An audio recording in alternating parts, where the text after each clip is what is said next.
Les génériques à la Jean-Yann, c'est presque une école en soi. Il a chaud bibi, il a chaud partout bibi, chaud bibi, chaud du zizi jusqu'aux fesses, chaud bibi, car il est dans le chaud bibi, chaud business. De son vrai nom Roger Jean Gouillet, Jean-Yann débute au cabaret, puis écrit avec Ciné dans des revues alternatives. Il écrit aussi des chansons comiques, notamment avec Jacques Martin. Il s'engage dans la radio, mais est vite renvoyé pour son ton jugé trop libre. Il lance notamment en 68 le célèbre « Il est interdit d'interdire ». Ses génériques, dont celui de Show Business en 75, piquant et pixelisé, se permet aussi le luxe de citer ses propres films dans une société du spectacle où tout est à vendre, même les génériques. Quand on est dans le show business, on n'a pas de pudeur, on tapine et c'est tout. On vend sa tête, on vend ses fesses, tout le monde il est beau, il veut avoir des sous. Tout le monde il est beau, tout le monde il est gentil. Yann s'inscrit clairement dans la presse et le graphisme satirique de son époque, comme Le Canard Sauvage, ou L'écho des savanes, Charlie Mensuel, ou Harakiri, ou encore Fluide glacial. Autant d'univers graphiques emmenés par des dessinateurs géniaux, dont entre autres Francis Masse. Lui-même auteur de BD, Jean-Yann avec Tito Topin signera La langouste ne passera pas. Mais les génériques de Jean-Yann se déploient aussi dans le prolongement des audaces graphiques d'un Jean-Christophe Averty, comme par exemple ici Ubu Roi.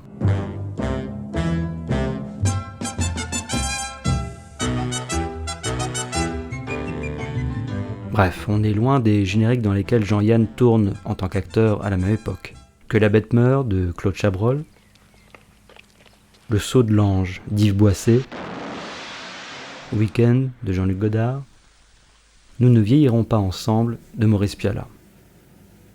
Un générique de film signé par Jean-Yann, c'est avant tout des femmes et des CRS.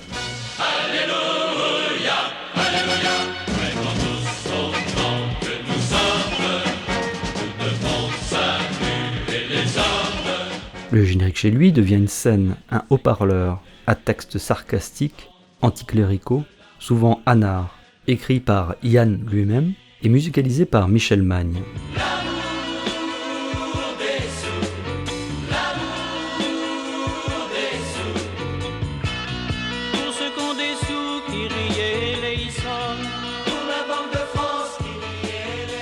A noter qu'un jeu de société accompagne la sortie du film avec le même design que son générique.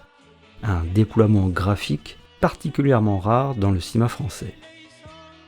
Le charisme audiovisuel du générique à la Jean-Yann, on le doit en grande partie au dessinateur Tito Topin et à l'animateur Étienne Yanzi. Dès 1972, le duo Topin-Yanzi fournit même des appendices à leur générique à travers plusieurs courts-métrages conçus pour être projetés avec les films de Jean-Yann, dont Que tes larmes ruissellent sur la vaisselle, ou encore Tes yeux de braise me font merguez. En 1974, ce style pop psychédélique et politique se réenchante dans Les Chinois à Paris.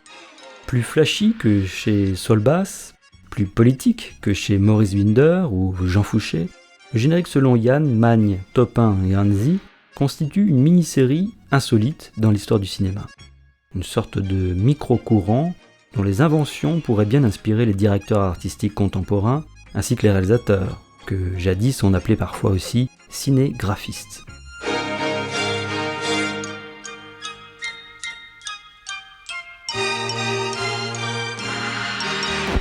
Dans Je te tiens, tu me tiens par la barbichette, sorti en 1978, Jean-Yann met en scène de façon tout aussi graphique de fausses publicités. Jean-Yann imprime également de sa marque l'histoire des bandes annonces, notamment dans Laisse aller, c'est une valse. Avec Jean-Yann.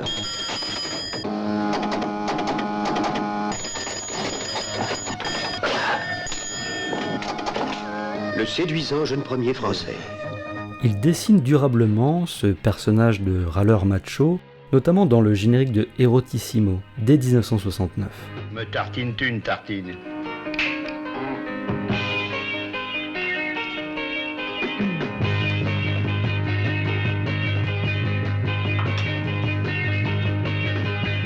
Ces technocrates, c'est vraiment des cons. Il n'y a pas plus con.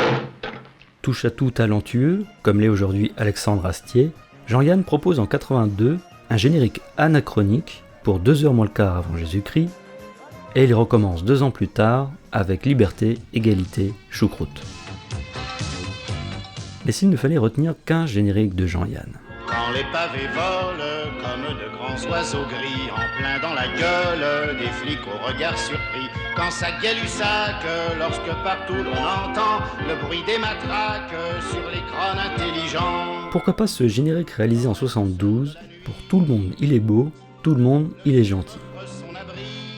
Ce générique de fin sulfureux, dessiné par Tito Topin et animé par Etienne Yanzi, constitue un véritable court-métrage.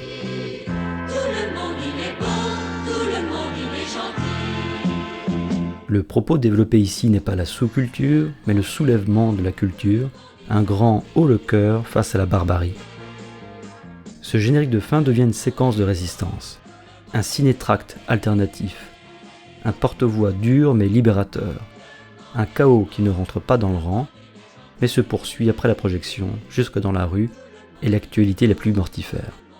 L'art de Jean-Yann, ou quand le générique ne s'interdit rien.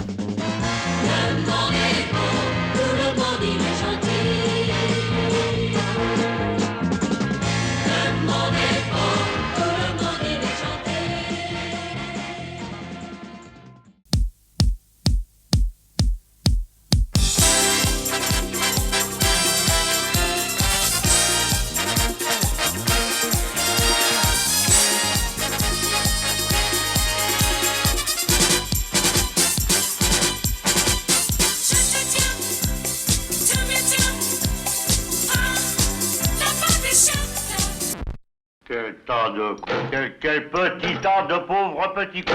Mais un jour, on va se tirer, tu sais.